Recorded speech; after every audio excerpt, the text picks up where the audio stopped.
Good morning, SpiritWorks. Good morning. What a nice introduction. That was so nice. Thank you, Joyce.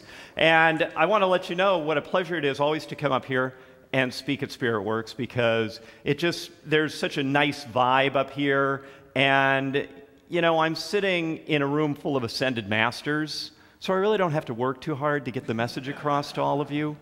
You're just here to hug. And that's cool.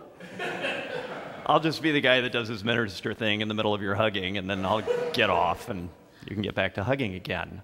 So Alec, my son, came with me today, and he is a teenager now, so he has teenage brain. And I know at some point that will pass. And it's wonderful to have him, because I had an experience with my son just a week ago where teenage brain actually allowed him to acknowledge his father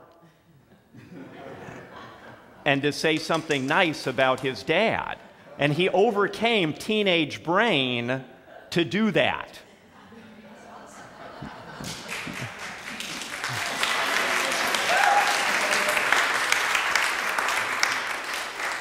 So we were in as a matter of fact, we were driving up the road. We were going to go visit family, and we stopped at Pea Soup Anderson's out in Santa Nella, and we were having dinner, and in one of the adjoining party rooms were a couple of high school reunions.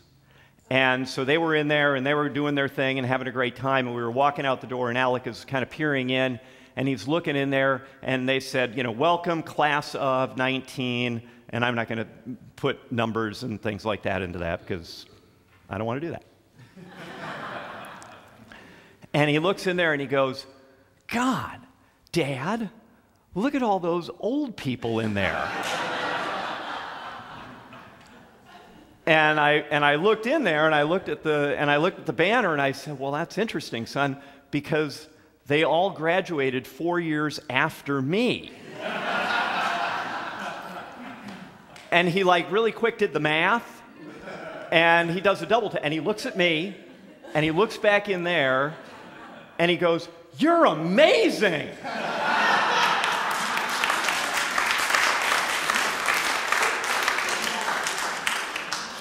So the point that I want to make is, if he can fight through teenage brain to get on the other side of that, shouldn't we as adults be able to fight through our own challenges and limitations to get on the other side to where we want to be?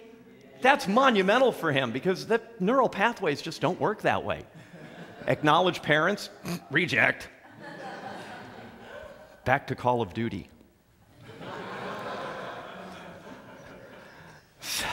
So it is always a pleasure to come and share. It's all a dream, you know? It really just is. It's just all a dream. And sometimes life feels pretty real, doesn't it? And sometimes dreams feel pretty real, don't they? I mean, have you ever had that experience where you are having a dream at night, and it feels so real, and it's scary, and it's running, and there's that faceless, nameless, shadowy thing is about to get you, and you wake up and you're in a sweat, right? You're in a pool of water in your bed. It felt so real. And last night I had one of those flying dreams, and it felt so real because I woke up in the morning and there were bags of peanuts in my bed.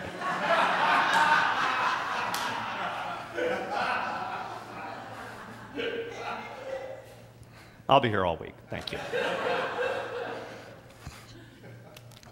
So the dream that we're creating is what I want to talk about today. And how do we take this idea that it's a dream and start to move through into creating a life that is what we want to have? Now, you're all here. We're all still in form in this room, I believe. So none of us has transcended this physical form yet. Has anybody? Anybody? Because we couldn't see him anyway, so we're just going to have to accept that we're still here. So we have more work to do. Now, the title of today's talk is The Zen of Nothing to Get. And I know that, we can all have a Zen moment whenever we want to have a Zen moment, can't we?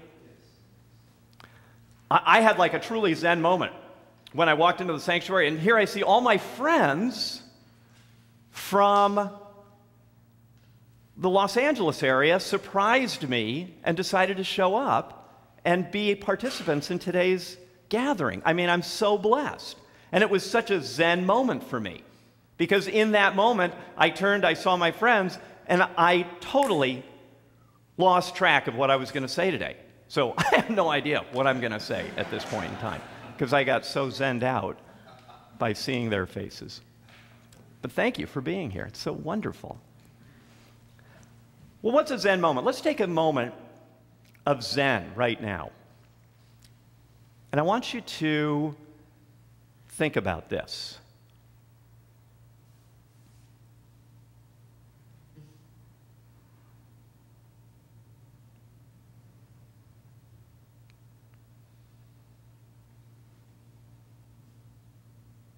It's nothing.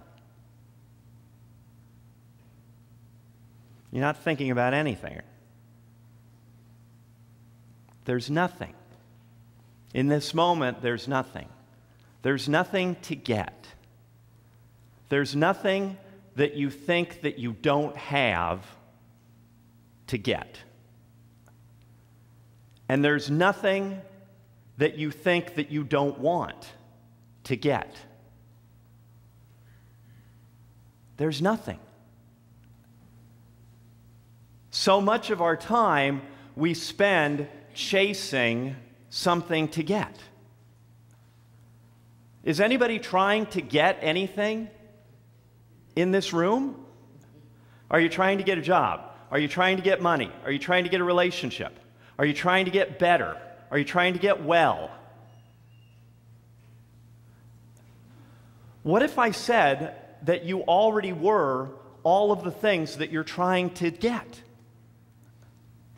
And the moment that we step out of trying to get, we allow the space to open up where the revelation of that which we already are already is. There's nothing to heal but wholeness to reveal.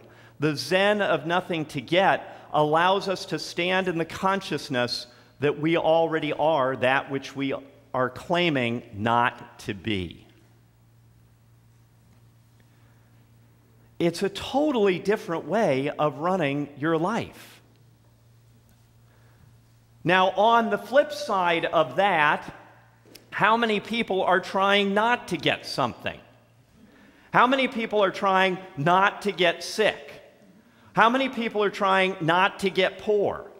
How many people are trying not to get lonely?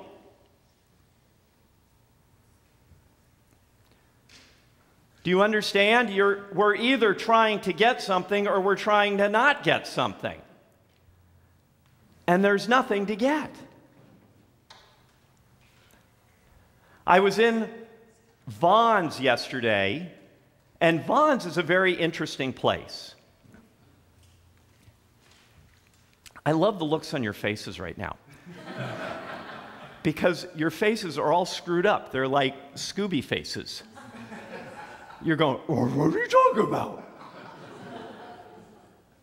You see, because what I decided to do, because the last time I spoke up here was February, and I figured I got to get whatever it is, 8 or 9 months worth of talk into this 30 minutes. And if I just come up here and say what you want to hear, I don't think I'm going to serve you. And if I say what's difficult for you to hear, I'm going to make you open up different pathways of awareness. You see, I would always leave first-year class feeling like I'd been on the tilt-a-whirl at the fair. And I'd go, God, what did he just do to my head?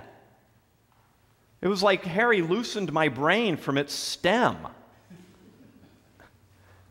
And soon it attached itself, and a different level of clarity and awareness presented itself to me.